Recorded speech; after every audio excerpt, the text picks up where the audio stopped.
kita akan berdiskusi. Silakan pada kelompok yang ditunjuk untuk mempresentasikan makalahnya. Hari ini kita satu topik ya. Pak.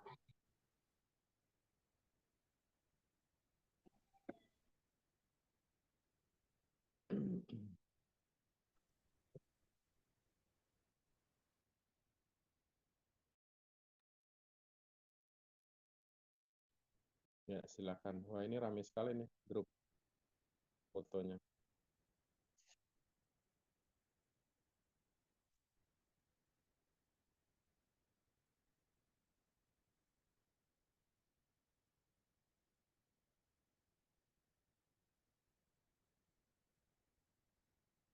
Oh iya. Baik Bapak, kelompok kami izin share screen ya Pak.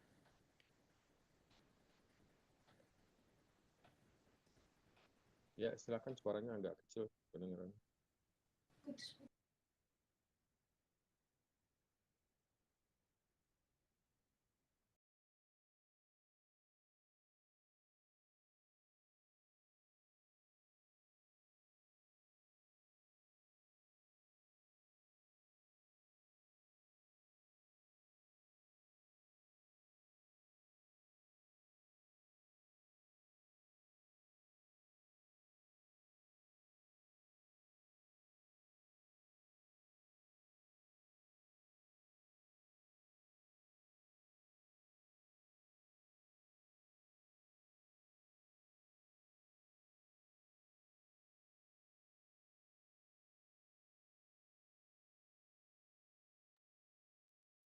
Silakan, boleh dimulai.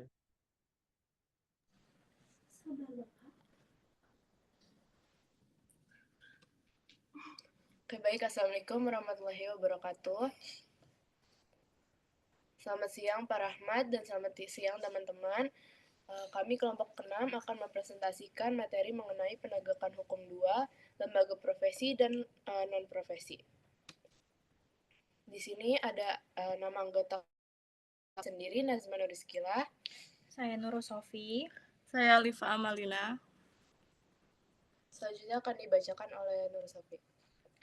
Baik, di sini ada definisi penegakan hukum di bidang pelayanan kesehatan yang merupakan upaya untuk memastikan bahwa semua pihak yang terlibat dalam penyelenggaraan pelayanan kesehatan, terutama tenaga kesehatan, rumah sakit, dan lembaga terkait untuk mematuhi peraturan perundang-undangan yang berlaku. Hal ini penting agar pelayanan kesehatan yang diberikan sesuai dengan standar yang ditetapkan dan dapat menjamin keselamatan serta kesejahteraan pasien. Baik, selanjutnya di sini ada tujuan penegakan hukum, yaitu untuk melindungi hak pasien, menjaga mutu pelayanan kesehatan, serta menegakkan keadilan dengan memberikan sanksi terhadap pelanggaran yang terjadi. Pelanggaran tersebut bisa terkait dengan etika profesi, disiplin profesi, maupun pelanggaran hukum yang dilakukan oleh tenaga kesehatan atau pihak terkait lainnya.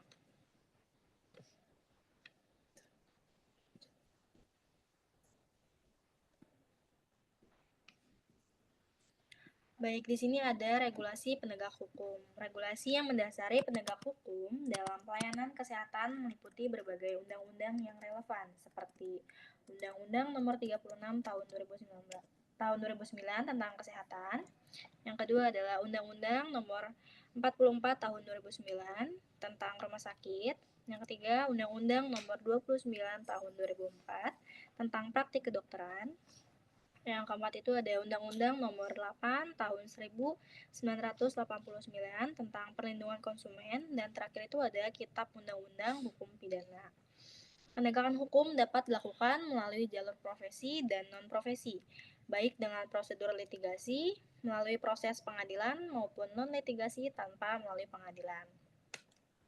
Baik, selanjutnya akan dibacakan oleh Nasma. Oke, di sini ada lembaga-lembaga profesi. Yang pertama itu Majelis Kehormatan Etika Dokter.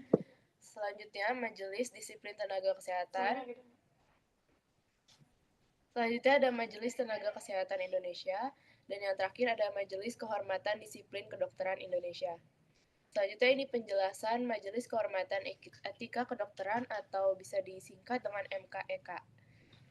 Yang dimana dasar hukumnya berdiri pada tahun 1979 dan majelis ini didirikan berdasarkan aturan Ikatan Dokter Indonesia atau disebut IDI dan merupakan bagian mandiri dari IDI dengan tugas utama yaitu mengawasi etika profesi dokter di seluruh Indonesia.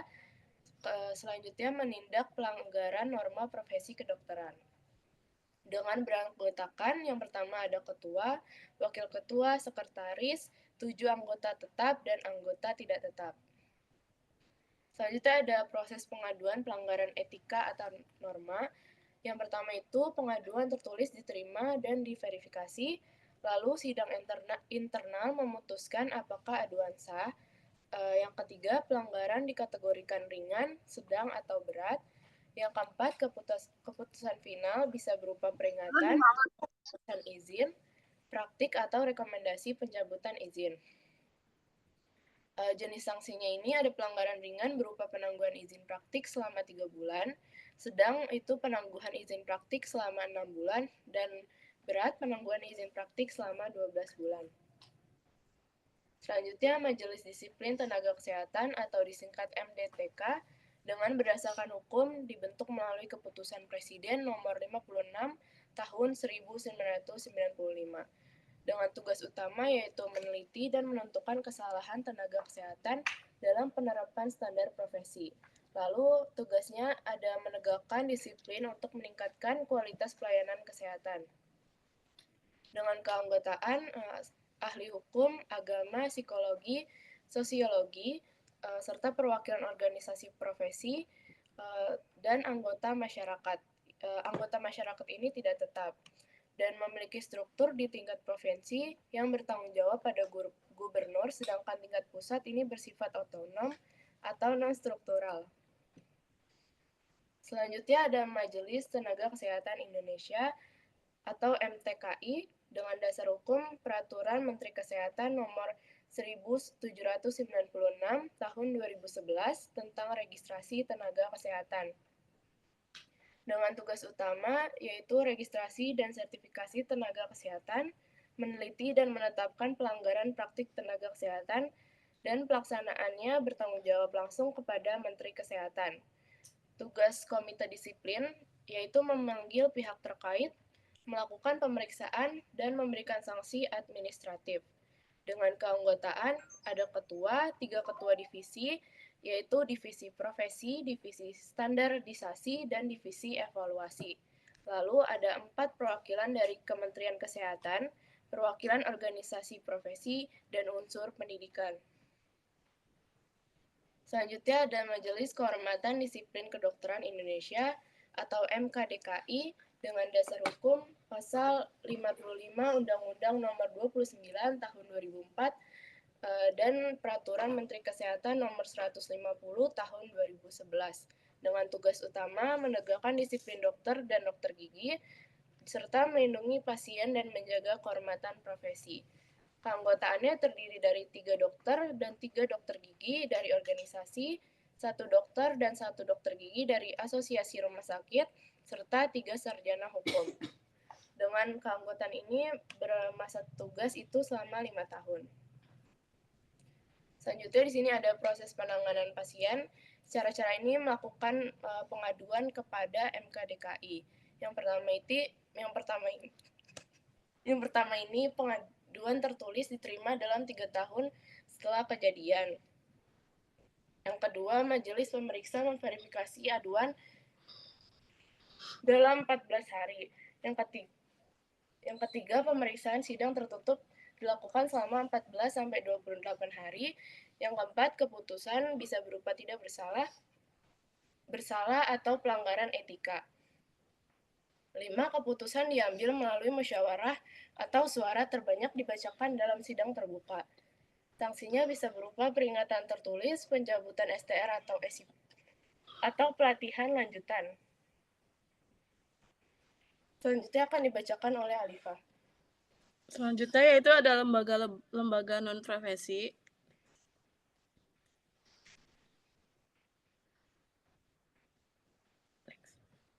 Yang pertama itu ada non-litigasi, yaitu di luar pengadilan.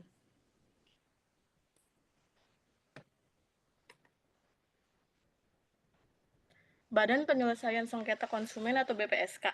Ya, dasar hukumnya itu Undang-Undang Nomor 8 Tahun 1999 tentang Perlindungan Konsumen juga dapat diberlakukan pada bidang kesehatan. Tugas utamanya yaitu BPSK mempunyai serangkaian tugas, namun tugas pokok BPSK adalah menangani dan menyelesaikan sengketa antara pelaku usaha dan konsumen. Keanggotaan BPSK terdiri dari atas unsur pemerintah, unsur konsumen, dan unsur pelaku usaha. Masing-masing unsur berjumlah sedikit-sedikitnya 3 dan sebanyaknya 5. Nah, di sini ada proses penanganan kasus. Konsumen mengajukan permohonan penyelesaian sengketa ke Sekretariat BPSK dengan disertai bukti-bukti.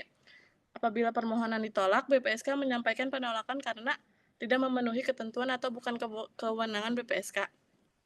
Ketua, anggota, atau Sekretariat BPSK mengadakan persidang untuk menjelaskan adanya pilihan penyelesaian sengketa, yaitu mediasi, arbitrase, dan negosiasi dan konsiliasi. BPSK wajib mengeluarkan putusan paling lambat 21 hari kerja setelah gugatan diterima.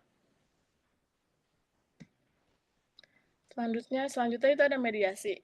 Dasar hukum itu menurut Undang-Undang Kesehatan Nomor 36 Tahun 2009 yang baru saja diubah, penyelesaian perkara di bidang kesehatan harus dilakukan melalui mediasi. Sini ada tahapan-tahapan mediasi. Yang pertama itu ada mediator memperkenalkan diri dari para pihak. Yang kedua menekankan adanya kemauan para pihak untuk menyelesaikan masalah melalui mediasi. Ketiga ada menjelaskan pengertian mediasi dan peran mediator. Yang keempat ada menjelaskan prosedur mediasi. Selanjutnya ada penanganan kasus. Pasien yang mengadukan adanya kasus dugaan kelalaian medik memperoleh penjelasan mengenai berbagai cara penanganan kasusnya dan dipersilakan memilih mekanisme mana yang paling sesuai untuknya. Apabila ia memilih proses mediasi, maka seorang mediator akan segera melakukan langkah-langkah persiapan mediasi. Petugas mediasi akan menjembatani pihak pasien dengan pihak dokter, karena sebagian besar sumber sengketa adalah tidak adanya komunikasi. Melalui mediasi diharapkan diperoleh 2 keuntungan sekaligus, yaitu sengketa antara pasien dan dokter atau rumah sakit dapat diselesaikan dan dokter atau rumah sakit akan mendapatkan deterensi efek atau efek penjaraan bila memang melakukan pelanggaran disiplin.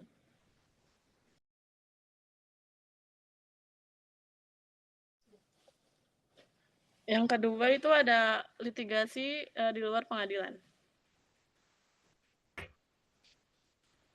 Melalui jalur peradilan perdata, dasar hukumnya itu pasal 32 huruf Q Undang-Undang Nomor 44 Tahun 2009.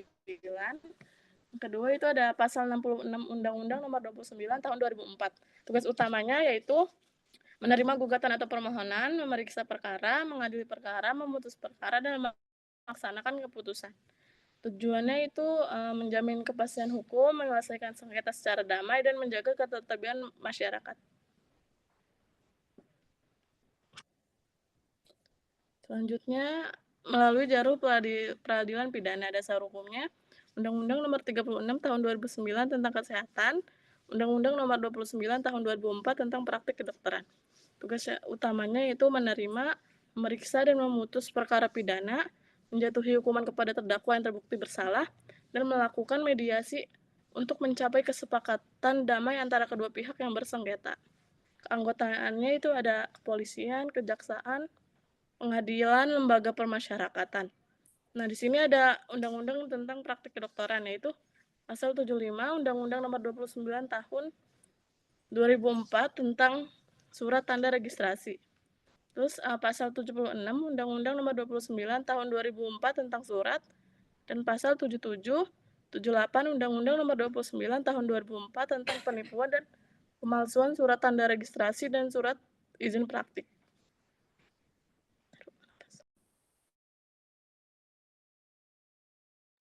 Selanjutnya melalui jalur pengadilan tata usaha negara. Dasar hukumnya yaitu Undang-Undang Nomor 50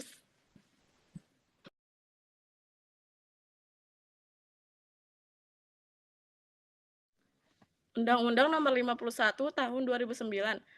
Tugas dan fungsinya itu memeriksa, memutus, dan menyelesaikan sengketa tata usaha negara. Yang kedua itu meneruskan sengketa TUN ke PT-UN atau Pengadilan Tinggi Tata Usaha Negara yang berwenang. Yang ketiga itu meningkatkan kualitas dan profesionalisme hakim dan PT-UN. Keanggotaannya yaitu ada hakim, panitera dan jurusita, dan pegawai tata usaha. Baik, di sini ada kesimpulannya, penegakan hukum dalam pelayanan kesehatan di Indonesia sangat penting untuk memastikan pelayanan yang aman, berkualitas, dan sesuai dengan standar. Hukum kesehatan yang meliputi hukum kedokteran, hukum keperawatan, dan hukum rumah sakit memberikan panduan terkait hak dan kewajiban tenaga medis serta perlindungan hukum. Tujuan utama dari penegakan hukum adalah untuk menjaga kualitas pelayanan keselamatan pasien dan etika profesi medis. Penegakan hukum didasarkan pada regulasi seperti Undang-Undang Kesehatan, Undang-Undang Rumah Sakit, dan Kitab Undang-Undang Hukum Pidana. Lembaga yang terlibat dibagi menjadi lembaga profesi dan non-profesi dengan dua jalur penyelesaian sengketa, yaitu non-litigasi, jalur pengadilan yang lebih cepat, dan litigasi melalui pengadilan untuk kasus yang lebih serius. Implementasi penegakan hukum yang efektif akan meningkatkan transparansi, kepercayaan masyarakat, dan kualitas layanan kesehatan, serta menciptakan ekosistem kesehatan yang lebih baik dan berkelanjutan di Indonesia. Baik, cukup sekian presentasi dari kelompok kami. Bila ada yang bertanya, kami persilahkan.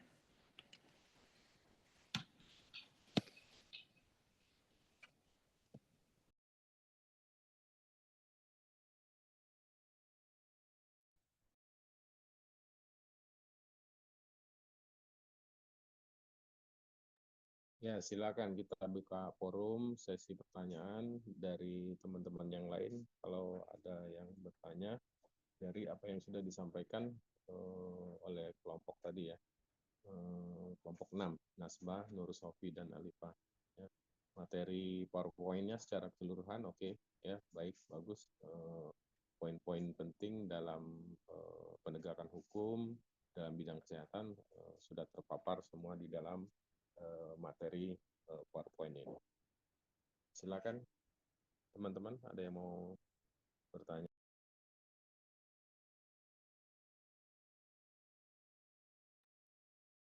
Kelompok izin bertanya. Apakah suara saya terdengar? Sorry. Terdengar, Tri. Oke, saya izin bertanya mengenai tadi kan sempat bahas bersengketa ya. Itu tuh gimana jalur peradilan perdata dapat menjamin kepastian hukum bagi para pihak yang bersengketa? Kayak misalkan eh, malpraktik dan kayak pelanggaran hak kesehatan. Apakah cukup jelas pertanyaannya? Baik, cukup jelas untuk pertanyaannya. Terima kasih, Tri. Oke, terima kasih kembali. Mungkin untuk teman-teman ada yang mau bertanya lagi? Izin bertanya kelompok. Apa aja sih sanksi yang dapat dijatuhkan oleh MDTK atau Majelis Disiplin Tenaga Kesehatan kepada tenaga kesehatan yang melanggar standar profesi? Apakah sudah cukup jelas pertanyaannya? Baik, cukup jelas untuk pertanyaan Desma. Terima kasih.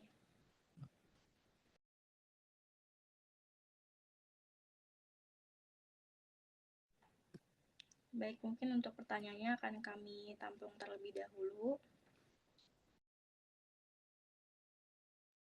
Pertanyaan yang kedua mungkin bisa langsung dijawab nih. Apa bentuk sanksi yang dikeluarkan oleh MDTK jika ada tenaga kesehatan yang melanggar profesinya? Tadi udah disampaikan di slide-nya.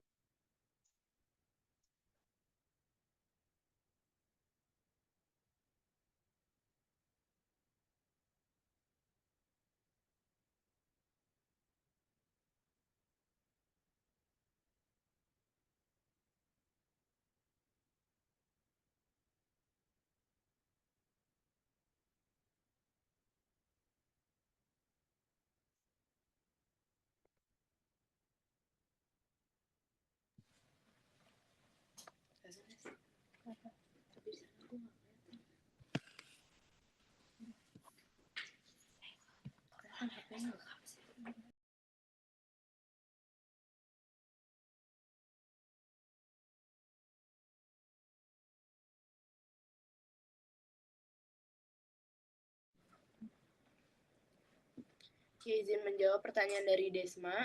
Sanksi yang dijatuhkan oleh MDTK kepada tenaga kesehatan yang melanggar standar profesi. Yang pertama itu berupa sanksi administratif yang berupa peringatan tertulis, lalu ada penurunan jabatan, pembekuan atau pencabutan izin praktik, lalu ada sanksi pidana, kemudian sanksi etik seperti pemberhentian dari anggota organisasi profesi, suspensi atau pencabutan keanggotaan profesi. Selanjutnya ada sanksi pembinaan atau pendidikan.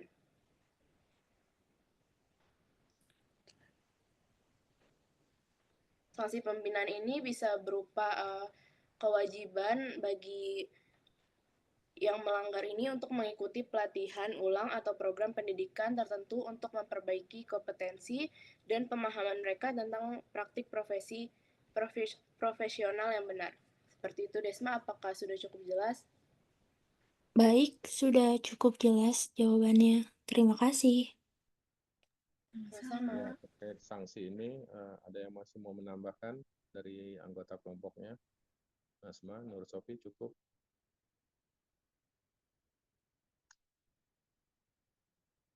Cukup ya. Dari teman-teman anggota kelompok lain, punya pendapat atau punya pandangan tentang bentuk-bentuk sanksi yang dikeluarkan oleh Majelis Disiplin Tenaga Kesehatan atau MDTK.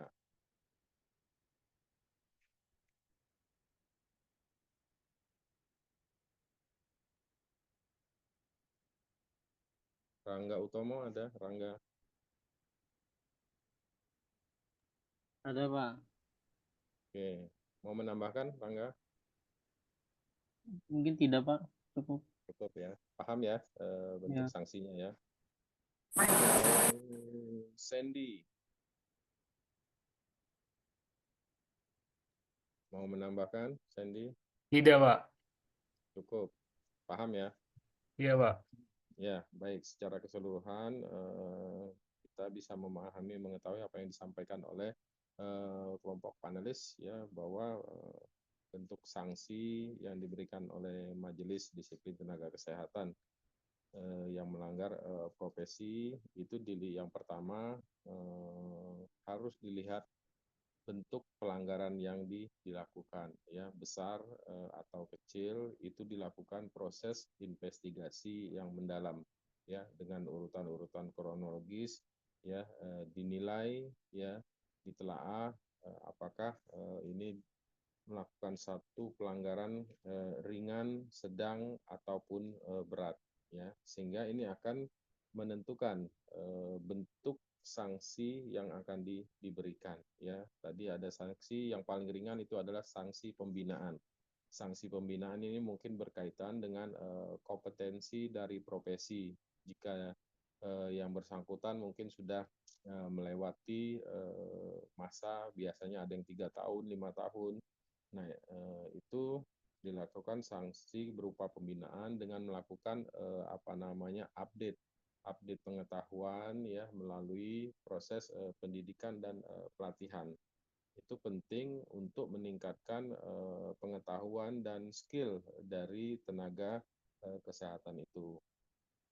Yang kedua, bentuk sanksinya bisa berupa sanksi administratif ya. Sanksi administratif tadi bisa berupa teguran. Teguran itu juga bisa secara teguran lisan maupun teguran tertulis terkait dengan tingkat kesalahan yang diberikan.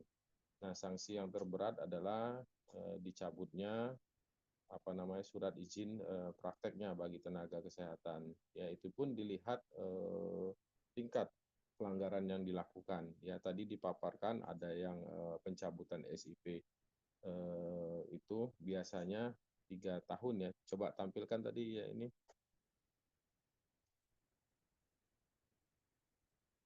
Yang terkait dengan pencabutan SIP-nya itu tadi. Di slide berapa itu? Ini Pak sanksinya. Yang paling bawah. Peringatan Oke, tertulis, ya, pencabutan tertulis STR. pencabutan STR ataupun SIP. Ada tadi masanya tadi saya lihat ada yang 3 bulan apa 3 tahun?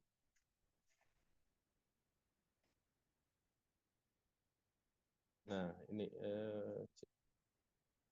coba di mana slide-nya tampilkan. Nah, ini jenis sanksi ya, pelanggaran ringan biasanya penangguhan ya, berupa bentuk penangguhan izin praktek. Biasanya tenaga kesehatan ataupun tenaga medis yang akan mengurus itu biasanya akan ditangguhkan dulu ya, di penangguhan dikeluarkannya surat izin praktek ya, dan penangguhan izin masa 6 bulan ya. Nah, impact dari pelanggaran-pelanggaran dilakukan setelah diinvestigasi, dinilai dan diputuskan ya, bisa saja yang paling berat adalah SIP-nya dicabut. SIP dicabut artinya tidak boleh melakukan kewenangan klinis ataupun pemberian pelayanan kesehatan selamanya. Biasanya itu yang paling berat sekali, dan proses hukum pidana itu yang paling berat dalam pemberian sanksi bagi tenaga kesehatan. Ya, itu tambahannya. Silakan dilanjut, pertanyaan yang kedua dijawab. Pertanyaan berikut.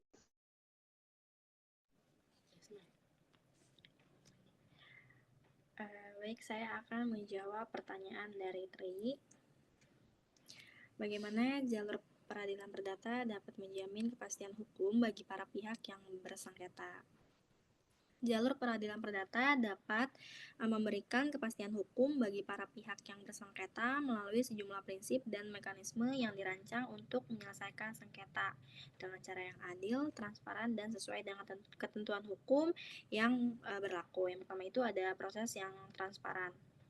Dalam jalur peradilan perdata, sengketa diselesaikan melalui prosedur hukum yang jelas dan transparan. Setiap langkah dalam proses peradilan, mulai dari pengajuan gugatan, pemeriksaan perkara, hingga putusan pengadilan mengikuti aturan yang ditetapkan oleh hukum positif. Yang kedua itu ada proses pembuktian yang sistematis. Dalam peradilan perdata, setiap pihak diharuskan untuk membuktikan klaimnya sesuai dengan ketentuan hukum yang berlaku. Pihak yang mengajukan gugatan atau penggugat harus memberikan bukti yang cukup untuk mendukung klaimnya.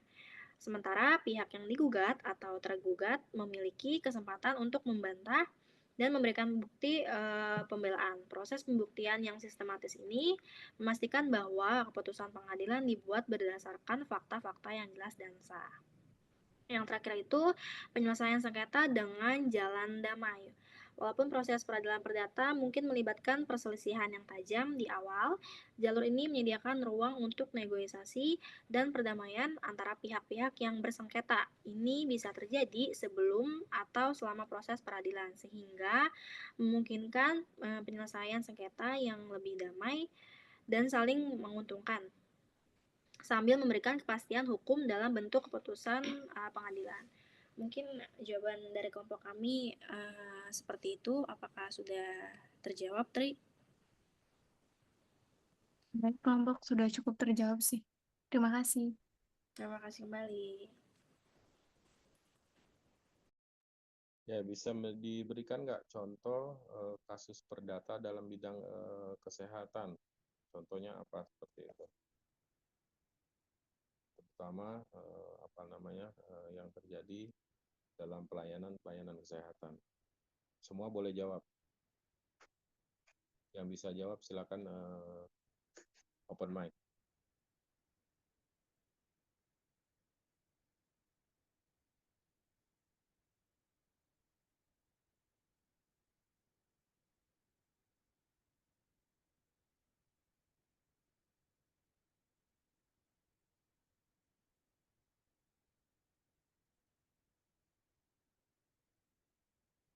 Ada?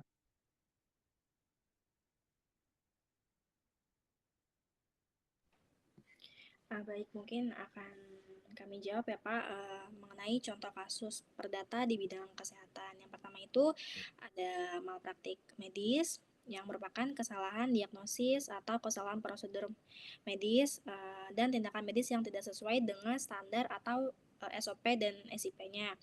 Lalu ada pelanggaran kontrak medis. Di sini dokter tidak memberikan pelayanan sesuai perjanjian dan rumah sakit tidak menyediakan fasilitas yang dijanjikan. Lalu ada produk kesehatan yang cacat, seperti obat-obatan yang menyebabkan efek samping yang mengalami efek samping yang serius akibat mengkonsumsi obat-obatan tertentu. Lalu ada alat kesehatan yang rusak, dan terakhir itu ada pelanggaran privasi pasien, yaitu seperti kebocoran data medis seorang pasien yang disalahgunakan oleh pihak yang tidak bertanggung jawab. Mungkin contoh-contoh kasus perdata di bidang kesehatan seperti itu, Pak. Oke, baik. Ya, terima kasih ya. Itu bisa dipahami teman-teman, banyak sekali kasus-kasus perdata yang terjadi di dalam bidang kesehatan, ya. Yang intinya bahwa dalam kasus perdata biasanya dalam bidang kesehatan itu harus memenuhi unsur, ya. Unsur yang pertama bagi pasien itu mengalami satu kerugian, ya, kerugian, dan juga adanya indikasi kesalahan dalam penanganan atau pemberian pelayanan kesehatan, dan juga ada hubungan sebab akibat antara kesalahan dan kerugian tersebut, dan tentu adanya satu upaya perbuatan untuk melanggar hukum, ya. Nah, ini biasanya ada proses apa namanya, kalau ada kerugian biasanya ada proses penggantian ataupun menuntut ganti rugi, ya, misalnya dalam hal kesalahan ataupun kelalaian operasi dikatakan seperti itu. Nah, dengan adanya ini kan pasien jadi mengalami satu kerugian secara perdata, itu pasien itu bisa menuntut secara perdata untuk ganti rugi, ya, jika itu terjadi satu kesalahan ataupun kelalaian yang dilakukan oleh tenaga medis, ya.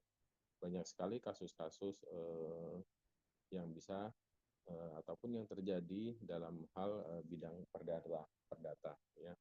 Kalau pidana itu juga lebih banyak sekali, ya, banyak kita lihat di media cetak maupun media elektronik, ya, bentuk-bentuk dari kasus-kasus pidana maupun perdata dalam bidang kesehatan.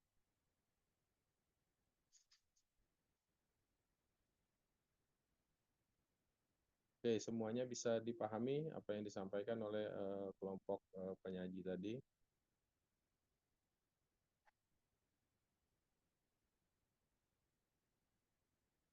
Untuk berbagi slide, berbagi layar, silakan dipindahkan ke saya terlebih dahulu.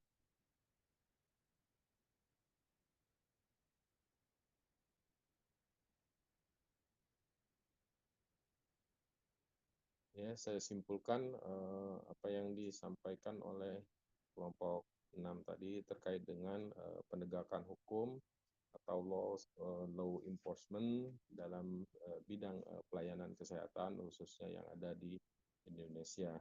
Yang pertama, kita harus memahami dulu dalam penegakan hukum di bidang pelayanan kesehatan ada dasar hukum yang dijadikan menjadi apa namanya, dasar dalam penegakan hukum di bidang kesehatan. Saat ini adalah tentu berdasarkan Undang-Undang Nomor 17 Tahun 2023, ya, tentang kesehatan, dan juga Undang-Undang Nomor 36, ya, ini yang perlu dipahami oleh teman-teman. Undang-Undang Nomor 36 Tahun 2014 tentang tenaga kesehatan. Juga Undang-Undang Nomor 29 Tahun 2004 tentang praktik kedokteran, serta Undang-Undang Nomor 8 Tahun 1989 tentang hak perlindungan konsumen, ya. Itu dasar hukum dalam penegakan hukum di bidang kesehatan.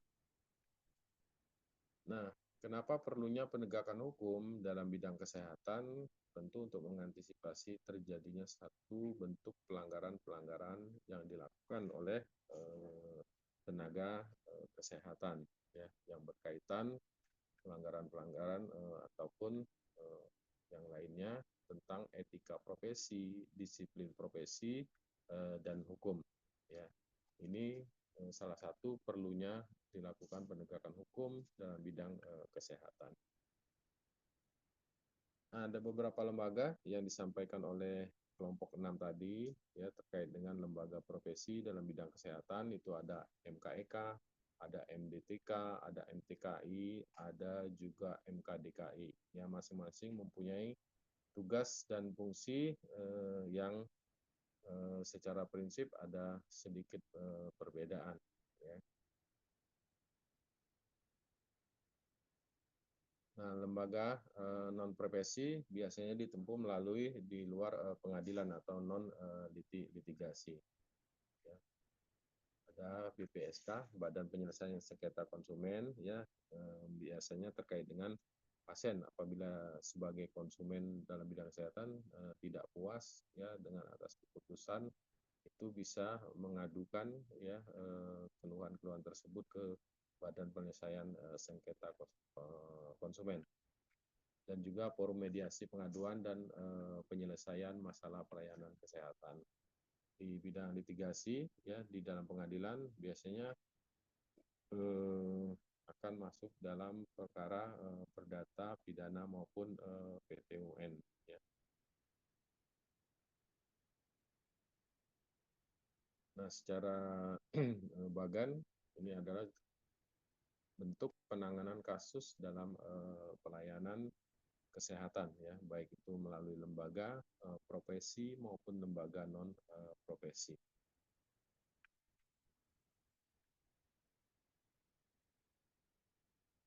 Yang pertama adalah Majelis Kehormatan Etik Kedokteran, ya, dari singkatannya sudah kita lebih arah ke fokus ke kedokteran, etika kedokteran, ya.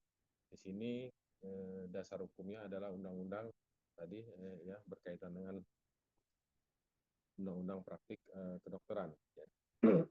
Di sini majelis ini khusus untuk hanya kalangan medis, tenaga dokter, baik itu dokter umum, dokter gigi, dan dokter spesialis.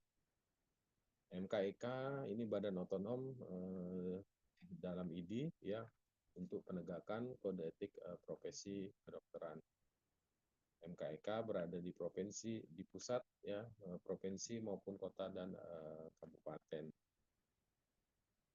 Itu MKEK.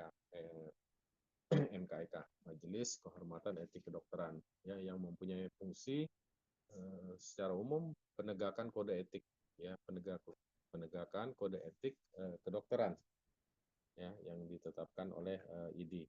Yang kedua, melakukan pengawasan dan penyelesaian kasus-kasus pelanggaran etik terhadap tenaga dokter. Biasanya MKEK ini akan melakukan proses investigasi yang mendalam, ya, pemeriksaan dan penilaian, ya, apakah tenaga dokter melakukan suatu pelanggaran etik, ya, dan bagaimana sanksi yang tepat untuk diberikan kepada tenaga medis yang melakukan pelanggaran etik tersebut. Yang ketiga, memberikan sanksi, ya. Memberikan sanksi itu bisa berupa tadi yang disampaikan oleh kelompok penyaji, ya, berupa peringatan atau pembengkuan sementara untuk hak praktiknya, ya, atau bahkan pencabutan izin praktek, ya, itu dalam bidang medis, ya. Ini juga bisa lari ke ranah non medis, ya, tadi non litigasi di luar pengadilan. Yang pasti tujuan pemberian sanksi ini adalah untuk memastikan profesionalisme dokter itu tetap terjaga. Ya, itu yang pertama tadi MKEK. Yang kedua adalah MDTK. MDTK ini Majelis Disiplin Tenaga Kesehatan. Ya, kalau MDTK lebih luas lagi, ya, termasuk di dalamnya adalah dokter. Ya, kalau MKEK itu tadi etik kedokteran. Ya, kalau MDTK dia luas mencakup tenaga kesehatan, ya, ada perawat, ada bidan, ada dokter, ada farmasi, ya, ada petugas analis, ya, berbagai macam tenaga kesehatan lainnya.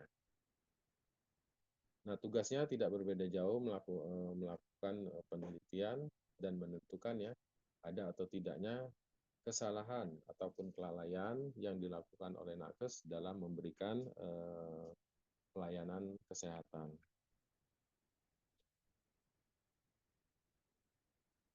Nah, bentuk pelanggaran etik yang biasa dilakukan itu bisa berupa malpraktik, ya, penyalahgunaan wewenang, jabatan, dan juga melakukan satu kelalaian. Kelalaian juga itu bisa disengaja maupun tidak sengaja.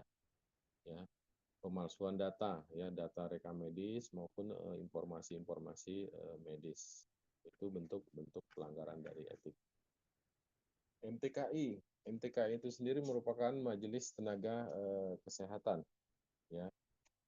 Majelis Tenaga Kesehatan sesuai dengan Permenkes nomor 1796 tahun 2011 tentang registrasi tenaga kesehatan. Ya, MTKI inilah yang mengeluarkan STR teman-teman nakes, ya, dalam untuk mendapatkan SIP, ya, wajib mempunyai STR, ya. Biasanya teman-teman nakes setelah melalui proses pendidikan, ya, baik itu pendidikan D3 vokasi maupun S1, ya, dan profesi, biasanya dilakukan uji kompetensi, ya. Setelah melalui proses uji kompetensi dinyatakan layak ataupun kompeten, maka MTKI ini akan mengeluarkan surat tanda registrasi tenaga kesehatan. Fungsi dari MTKI ini sendiri adalah pembinaan profesi, ya, pembinaan profesi yang sifatnya tadi adalah pemberian pengembangan pengetahuan ataupun potensi bagi semua tenaga kesehatan, dan juga penegakan kode etik profesi, ya, dan melindungi masyarakat, ya, melindungi masyarakat agar nakes itu bekerja secara profesional sesuai dengan profesi masing-masing. Nah, biasanya di dalam MTKI itu anggotanya terdiri dari profesi dokter, ya, profesi nakes maupun nakes penunjang lainnya. Nakes penunjang lainnya itu ada laboratorium, ada farmasi, radiologi, ya, gizi, dan lain sebagainya. Berikut adalah MKDKI, Majelis Kehormatan Disiplin Kedokteran Indonesia. Yang pertama tadi ada Majelis Disiplin Tenaga Kesehatan. Nah, ini ada Majelis Kehormatan Disiplin Kedokteran Indonesia. Ya, di sini memberi kewenangan MKDKI adalah menentukan ada atau tidaknya kelalaian ataupun kesalahan yang dilakukan oleh dokter maupun dokter gigi dalam melakukan praktik dalam pelayanan kesehatan. Pertanyaannya, apa perbedaan antara MDTK dan MKDKI? Ayo, siapa yang bisa memberikan penjelasan?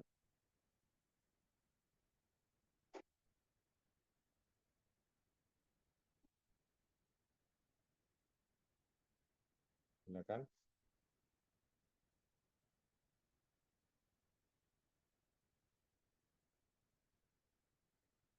Apa perbedaan dari MDTK, Majelis Disiplin Tenaga Kesehatan, dengan MKDK, Majelis Kehormatan Disiplin Kedokteran Indonesia?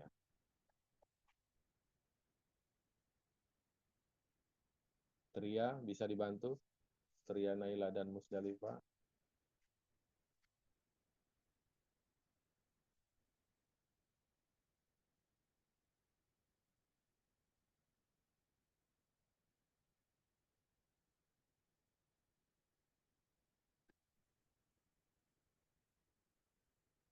Yuk, bisa dibantu? Apa perbedaannya? Izin Pak, mungkin cakupan profesinya kali ya Pak? Maksudnya gimana? Coba dijelaskan cakupan. Kalau misalkan MKDKI itu kan tadi kan mengawasinya kan dokter dan dokter gigi. Kalau Ya, misalkan MDTK itu tadi dokter, dokter gigi, terus ada perawat juga, bidan, apoteker, dan nakes-nakes, analisis kesehatan, gizi, gitu-gitu tadi sih Pak. oke, lebih luas lagi ya.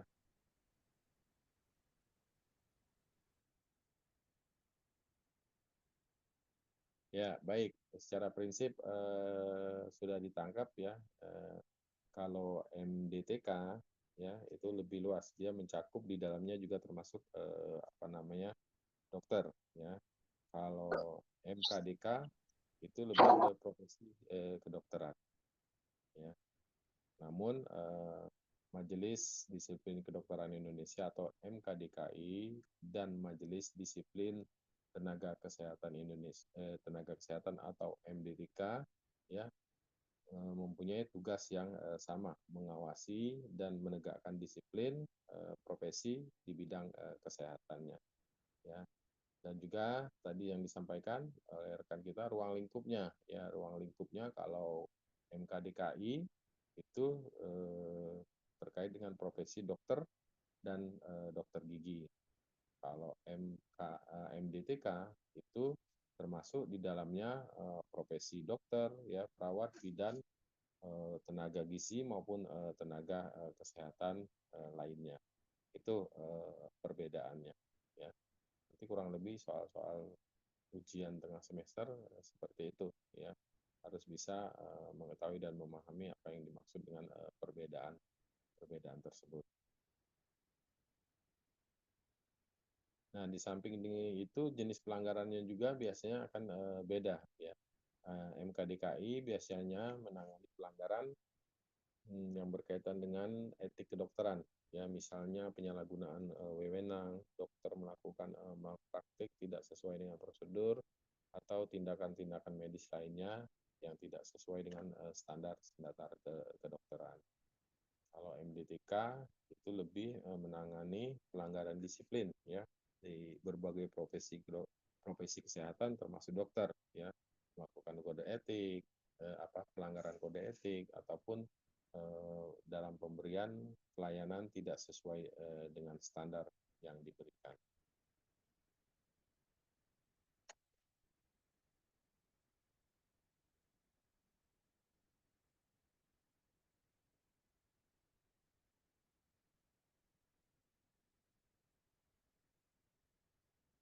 Demikian materi yang bisa saya tambahkan tentang penegakan hukum dalam bidang kesehatan. Ya, untuk penyelesaian lembaga non profesi, ya, itu tadi slide terakhir, 3 slide terakhir yang disampaikan oleh kelompok 6 tentang penyelesaian lembaga non profesi sudah sangat lengkap, ya, disampaikan oleh kelompok penyaji. Demikian kesimpulan maupun tambahan dari saya. Silakan, ada yang mau bertanya lagi atau cukup?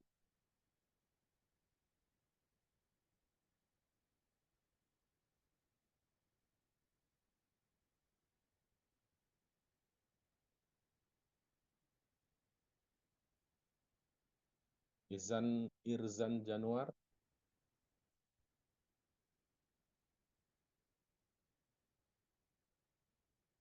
Irzan Januar ada?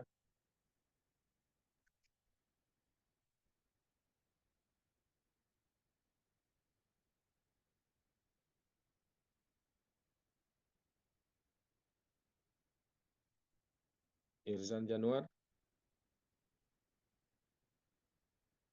Berarti saya panggil 3 kali tidak memberikan respon, saya anggap tidak masuk, ya. Tolong dicatat ketua kelasnya.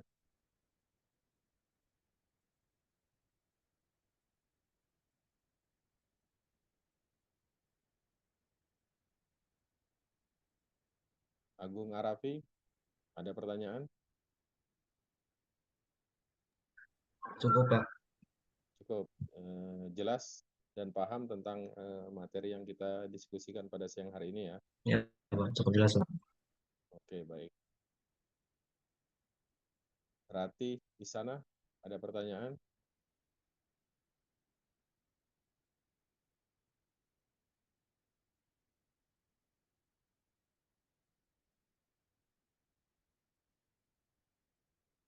Rati, ada pertanyaan?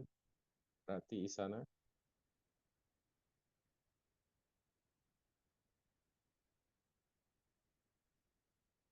Tidak ada, Pak. Nah, yang ditanya Rati, yang menjawab siapa tadi? Suaranya laki-laki. Dimas Erlangga. Gimana Dimas, ada pertanyaan? Cukup, Pak. Cukup, ya? Oke, baik.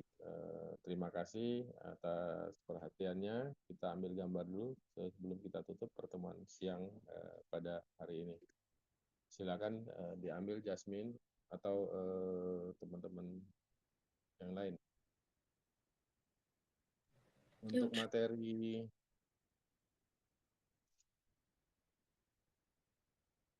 Ya, baik Pak. Baik untuk teman-teman semuanya boleh camp ya. wah ini canggih nih, sambil di jalan bisa Ini tolong ngambil. bantu screenshot ya Sofi. Oke, 1, 2, 3. Baik, sambil diambil gambar, saya informasikan untuk materi ujian tengah semester nanti itu diambil dari pertemuan pertama ya sampai hari ini.